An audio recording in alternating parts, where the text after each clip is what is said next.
La mise en musique de l'expérience utilisateur quand le salarié devient client, eh bien, il s'agit de mettre le collaborateur au centre des attentions et de l'organisation. Nous allons voir comment avec Sylvain Le Tourmy. Bonjour. Bonjour.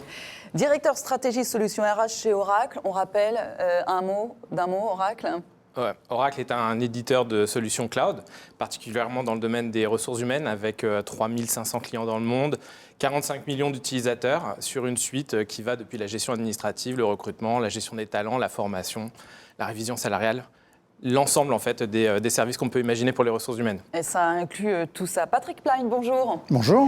Vous êtes DRH de Vinci Énergie International et Systèmes. C'est important de le rappeler parce que d'abord vous êtes sur la branche Vinci Énergie. On rappelle d'un mot quand même de quoi il s'agit. Vinci Énergie, c'est un groupe qui œuvre sur plusieurs métiers, les infrastructures d'énergie, l'industrie, le tertiaire, ce qu'on appelle le tertiaire, et les nouvelles technologies de l'information et de la communication. Voilà, et tout ça fait... Ce groupe fait de l'ordre de 15 milliards d'euros de chiffre d'affaires et emploie dans le monde 85 000 salariés dans une cinquantaine de pays. Voilà. Et vous, sous votre coupe, si j'ose dire, ou en tout cas dans votre scope, à peu près 22 000 collaborateurs dans une quarantaine de pays, parce que vous êtes spécialisé sur l'international. Alors, rapidement, c'est vrai que quand le salarié devient client, on parle finalement de cette fameuse expérience collaborateur, c'est pas si nouveau que ça, ce concept. Non, en fait, ce n'est pas si nouveau que ça, parce que si on reprend la définition de l'expérience collaborateur, c'est l'ensemble des interactions ou l'ensemble des expériences qu'on fait vivre à un collaborateur depuis son arrivée dans l'entreprise jusqu'à son départ. Donc en fait, c'est un peu l'ensemble des ressentis des collaborateurs vis-à-vis de sa situation de travail. Et ça, j'allais dire, rien de neuf sur le fond. Par contre, évidemment, compte tenu de la guerre des talents à laquelle on fait de plus en plus face aujourd'hui, il y a la pénurie qui visiblement s'annonce, si on en croit toutes les études, eh bien c'est un sujet qui revient au cœur des problématiques RH pour attirer, recruter et retenir les collaborateurs. Alors justement, quand le salarié devient client, selon vous, Sylvain, il est nécessaire d'agir sur 3 leviers quand on se focalise sur cette expérience collaborateur. Oui, tout à fait. Je pense que le premier sujet, c'est celui de la communication. Dans notre dernière étude AI at Work, 87% des collaborateurs déclarent que leur employeur n'en fait pas suffisamment pour venir à leur écoute, à l'écoute de leurs besoins, de leurs attentes, de leurs motivations. Donc le premier sujet, c'est la communication aussi bien descendante des RH vers les collaborateurs que montante des collaborateurs qui remontent des attentes régulièrement. Le deuxième sujet, c'est le fait d'immerger le collaborateur dans un parcours. On est tous dans un instant de vie qui est particulier vis-à-vis de notre organisation. Si on est un jeune embauché, si on vient de devenir manager, si on est sur le point de partir à la retraite, on est dans une attente différente. Donc il faut faire exister ce parcours et personnaliser cette expérience vis-à-vis de cet instant de vie. Et le dernier point, évidemment, c'est aussi de fournir des moyens aux ressources humaines puisqu'elles définissent en fait des cadres avec un certain nombre de variables. Aujourd'hui, les combinatoires sont infini, et il faut donner des moyens pour permettre de suivre l'individualisation, la consommation personnelle de cette expérience. Ça passe par un HR helpdesk, ça passe par des assistants digitaux qui viennent mettre en œuvre, mettre en musique et orchestrer cette démarche. Chez Oracle, on le fait au sein d'une plateforme qu'on appelle Oracle My Experience, Oracle Me, et on essaie de mettre plus d'emphase sur ce moi au sein des processus. Oui, on reviendra parce que l'important, c'est la personnalisation. On voit bien, c'est primordial quand on parle du client, mais c'est aussi bien sûr primordial quand on parle du collaborateur. Merci pour nous avoir donné ces 3 leviers. Je ne vais pas vous demander si à chaque fois vous cochez bien les bonnes cases, Patrick Plein, mais chez Vinci Énergie, dans votre scope, par quoi elle passe justement cette expérience collaborateur ? En fait, c'est une expérience collaborateur. Il faut se poser 3 questions. En fait, l'expérience collaborateur, c'est la réponse à 3 questions. D'abord, c'est la première question, c'est qu'est-ce qui nous unit ? En fait, ça relève un peu de la question du sens. Et là, chez Vinci Énergie, nos activités se positionnent vraiment au cœur de l'accélération de la transformation numérique et de la transition énergétique. Donc, tout est basé sur cet aspect-là. Deuxième question, c'est finalement comment on interagit ensemble. Et c'est la question un peu du management et des valeurs. Et là, côté Vinci Énergie, on pourra y revenir plus tard, mais le modèle organisationnel et managérial nous apparaît assez unique et est très moderne, même s'il est extrêmement ancien dans sa conception. Allez-y, expliquez-nous en quoi il est un petit peu différent. Et bien, en fait, le modèle de Vinci Énergie est basé sur la décentralisation, une forte décentralisation des activités, ce qui confère, d'un point de vue managériale, une forte responsabilisation et autonomie des collaborateurs. Et à partir du moment où vous laissez de l'autonomie aux collaborateurs, vous laissez des marges de manœuvre, vous laissez de l'initiative. Et ça, dans l'environnement d'aujourd'hui, c'est quelque chose d'extrêmement vertueux. Et ensuite, ce sont les valeurs. Dans ce qui nous unit, et chez Vinci Énergie, effectivement, on a un ensemble de valeurs basées sur l'esprit d'entreprise, basées sur la confiance, basées sur la solidarité, et sur l'autonomie, la responsabilité. Donc on a ces valeurs qui répondent, je pense, aux besoins du moment. Et la troisième question, finalement, elle est beaucoup plus, concrète, c'est comment on travaille ensemble. Et ça, c'est la question des process qu'on met en place, des rituels qu'on a en place, des moments de vie qu'on met en place dans chacune de nos entreprises. Et donc là, ce sont tous nos processus, le quotidien, en fait, c'est comment on vit le quotidien. Tout l'environnement de travail. Et tout l'environnement de travail, absolument. Etc. Alors justement, quand on parle un petit peu de concret, je me tourne vers vous. Sylvain, vous êtes passé rapidement sur la question de la personnalisation, peut-être de l'accessibilité. Vinci, par ailleurs, alors peut-être pas directement les équipes de Patrick Plagn, mais est un gros client d'Oracle. Et vous travaillez notamment sur l'accessibilité aussi. C'est bien ça, c'est trouver les bons outils pour répondre aux demandes de chaque collaborateur. Oui, effectivement. Donc, derrière l'accessibilité, il y a un sujet de personnalisation. On dit souvent qu'il n'y a pas seulement une expérience. Il n'y a pas une expérience dans l'entreprise, mais en fait, il y a des expériences. Donc, pour personnaliser, il y a une partie de connaissance plus approfondie des collaborateurs. Il y a un sujet d'accessibilité qui passe aussi par le fait de mettre à disposition des outils qui sont accessibles depuis des terminaux mobiles. Donc, 100% de ce que l'on met à disposition aujourd'hui par le biais des ressources humaines doit être accessible pour des collaborateurs qui utilisent leur propre smartphone, qui flashent un QR code, qui se connectent avec une adresse qui est personnelle et qui leur permet d'accéder à l'entièreté des services. Aujourd'hui, tout le monde dans l'organisation attend un accès équitable à tous ces services numériques. Mais je pense que le point qui permet vraiment de changer l'expérience, c'est de concevoir différemment la façon dont on met à disposition les processus RH vis-à-vis des collaborateurs. Le changement de paradigme, il est vraiment dans le fait de concevoir des processus qui sont employee-centric, c'est-à-dire les services des ressources humaines convergent vers le collaborateur, différemment en fait de ces processus RH qui historiquement étaient plutôt construits par domaine fonctionnel.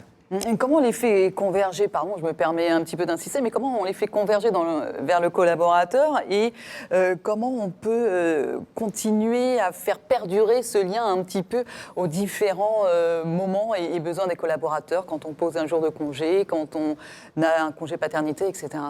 Effectivement, ça nécessite de mettre en œuvre un petit peu ce qu'on a imaginé pendant un temps pour les outils de onboarding. On imagine bien dans une période de onboarding, cette séquence où vous êtes pris par la main, pas à pas, avec des étapes où vous pouvez voir une vidéo corporate, où vous pouvez avoir un rendez-vous qui est pris avec un membre de votre équipe, on vous donne votre matériel, etc. Eh bien, finalement, en fait, ce qu'on cherche à faire, c'est de transposer cette expérience-là dans la totalité des expériences que vous avez avec les ressources humaines à n'importe quel moment de votre vie.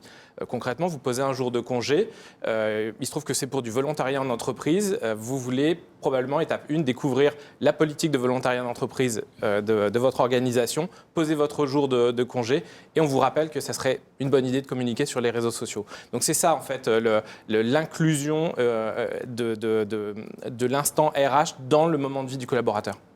Comme les happy shopping qui s'inscrivent dans le quotidien des clients régulièrement. Patrick Plagn, chez Vinci Énergie, concrètement, quel service, outil, process vous avez mis en place pour améliorer cette expérience collaborateur ? Alors, c'est un peu difficile de répondre à cette question parce qu'en fait, une fois encore, comme on est très décentralisé, il n'y a pas de modèle unique. Mais il y a des bonnes pratiques et des bonnes idées. Il y a des bonnes pratiques, il y a quand même des principes généraux. Et une fois encore, quand on parle d'expérience collaborateur, il n'y a rien de révolutionnaire. Je vais vous donner quelques exemples, mais l'idée, c'est vraiment effectivement de porter attention à ces moments clés de l'entreprise, du recrutement jusqu'au départ. Par exemple, en matière de recrutement, on a depuis des années une opération de recrutement de stagiaires de fin d'études qui s'appelle le Young Talents Day, qu'on a pour le coup aussi beaucoup digitalisé en raison de la crise sanitaire, mais qui est une opération où on essaye d'amener une expérience de candidats et aux candidats pour qu'ils intègrent le groupe Vinci Énergie dans le cadre d'un stage de fin d'études. Stage de fin d'études qui, s'il se passe bien, se conclut par une embauche. Et c'est 2 jours d'expérience, de rencontres avec des dirigeants, avec des tables rondes, avec des pairs, enfin voilà, sur les métiers, sur le groupe, etc. Un autre exemple qui est dans le onboarding, là on a une myriade d'exemples, mais je voulais citer celui-là qui est sur lorsque ce sont des recrutements de chefs d'entreprise ou de niveau directeur. La phase de onboarding, c'est pas 2 jours, c'est plusieurs mois. On rencontre l'ensemble des membres d'un comité de direction, par exemple. On rencontre toutes les personnes qu'il est intéressant à savoir pour constituer son réseau interne. On participe à des programmes de formation, ce qu'on appelle nous les formations fondamentales, qui, j'allais dire, permettent de mieux appréhender la culture Vinci Énergie et son fonctionnement. Et donc, effectivement, c'est un processus qui est pas simplement hello, bonjour, faites le e-learning de bienvenue, c'est un processus qui dure plusieurs mois. Et d'ailleurs, le dernier dans mon périmètre qui a été recruté a été très surpris, agréablement, d'avoir eu toute une série, une dizaine d'entretiens avec des membres du comité de direction, avec tout un chacun pour, justement, ça lui a permis de mieux appréhender la complexité du groupe. Un autre exemple dans nos process, là, j'allais dire rien de révolutionnaire, une fois encore, parce qu'évidemment, on a des process d'entretien de management annuel, on a des process de people review, etc. etc. Donc c'est, bien sûr, et tous les groupes et toutes les entreprises ont ces outils, mais c'est dans la manière de les mettre en œuvre qui va permettre, j'allais dire, de bonifier ou d'améliorer l'expérience collaborateur. Et dernier aspect peut-être sur les technologies, parce que c'est aussi beaucoup ça. Alors évidemment, on a eu des processus de digitalisation, et là on a des outils un peu communs tout de même, de digitalisation de nos process RH, de nos pratiques RH. Mais je voulais citer l'exemple du confinement.